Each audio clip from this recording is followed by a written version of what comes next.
दर्शक बंधु आज भिडियो को आपण मानक स्वागत। आज भिडियो 18 एप्रिल 2025 शुक्रवार 12 गोटी राशि दैनिक राशिफल विषय आलोचना करा जिवो। तो आपण माने संपूर्ण भिडियो को शेष पर्यंत देखंतु। तो चलंतु देरी न करी भिडियो को आरंभ करिबा। भिडियो आग को बढ़िबा आगरु ए पर्यंत मो चैनल को जदि सब्सक्राइब करनाहंती तेरे सब्सक्राइब करी वीडियो को लाइक कर दियंतु एवं भक्ति और श्रद्धा मनरे कमेंट रे जय जगन्नाथ बोली लिखि दियंतु। चलंतु जानिबा आजिर 12 गोटी राशि मध्यरु राशि चक्र प्रथम राशि मेष राशि विषय रे। मेष राशि शुक्र प्रभावरु आशा करुथिबा दिगरु अधिक धन पाई खुशी हेबे।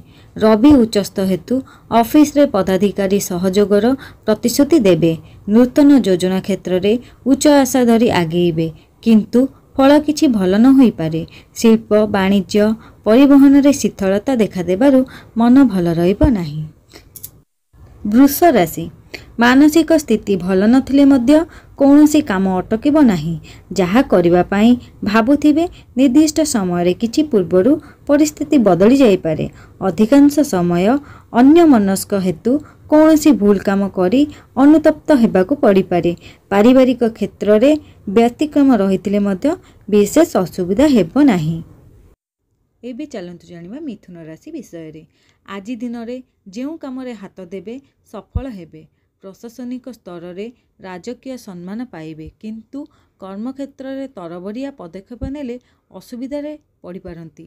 व्यवसाय रे दीर्घदिनर आशा फलवती हेबो। परिवार भितरे रुक्ष भाषा रे मनर भाव प्रकाश करी विवादीय होई पारंती। एबे आसंतु जानिबा कर्कट राशि विषय रे। अंतरंग बंधुक सहयोग स्मृति होई सबुदिन पाई रहिजिवो। कर्मक्षेत्र रे अन्याय विरोधी रे स्वर उठाइबे। सत किंतु सहकर्मी मानक ठारू सहयोग पाइबेनी। सामाजिक क्षेत्र रे किंबा आनुष्ठानिक कार्य रे आगधाड़ीर व्यक्ति भाव रे परिगणित हेबे।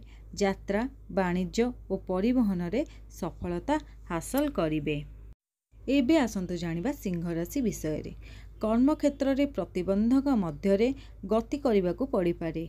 पितांक स्वास्थ्य अवस्था रे उन्नति घटिबा सह नूतन बंधुक सह संपर्क वृद्धि पाइबो।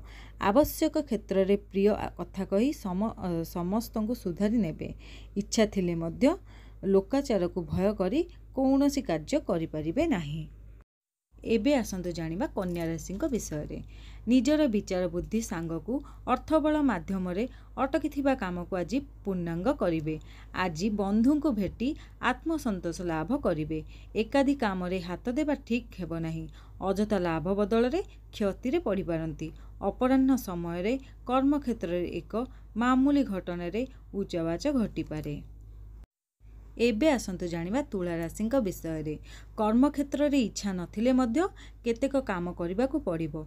आशा करुथिबा दिगरु अर्थ पाइबा सह सभा समिति रु सम्मानित हेबे। पारिवारिक दायित्व बढ़िबो। कारणरू पर कथारे पड़ी निज लोकंको भूल बुझी पारंती।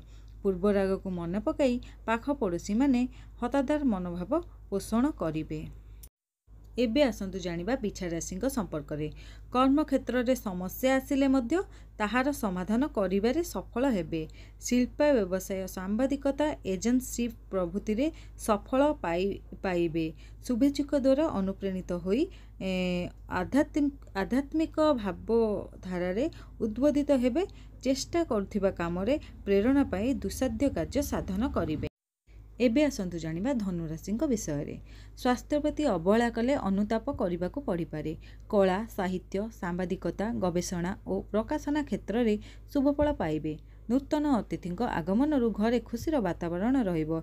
एपरि केतक कथा मन भितर रहिजिवो जहाँकि कहि परिबे नाही कि समाधान करिवार मध्य उपाय नथिबो। एबे आसंतु जानिबा मकर राशि विषय रे। आज आर्थिक दिग भल रहिबो एवं विभिन्न सूत्ररु रोजगार करिवे। लोक संपर्क बढ़िबो किंतु केतक ईर्ष्यापरायण व्यक्ति सकाशे टेंशन बढ़ीजिवो। आनुष्ठानिक काम सभा समिति लेखापड़ा चुक्तिपत्ररु शुभफल पाइबे। कर्मक्षेत्र कूटनीति प्रयोग करी निजर प्राधान्य विस्तार करिवे। एबे आसंतु जानिबा कुंभ राशिଙ୍କ विषय प्रत्येक दिगरु कौनसी असुविधा नथिले मध्य रोग ऋण और शत्रुता चिंतार मुख्य कारण हेबो।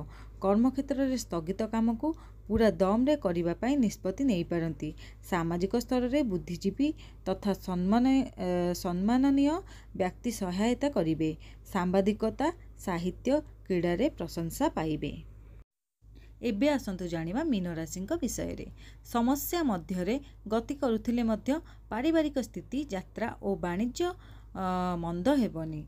आईन सहायता लाभ करी माली मोकदमा क्षेत्र रे समस्या दूर होइजिबो। कला साहित्य संगीतरु सुनाम मिलिबो। बंधु मिलनरु आनंदित हेबे। परिवार रे पैतृक संपत्ति को केंद्र करी कलह सृष्टि हेबार आशंका रहिछि।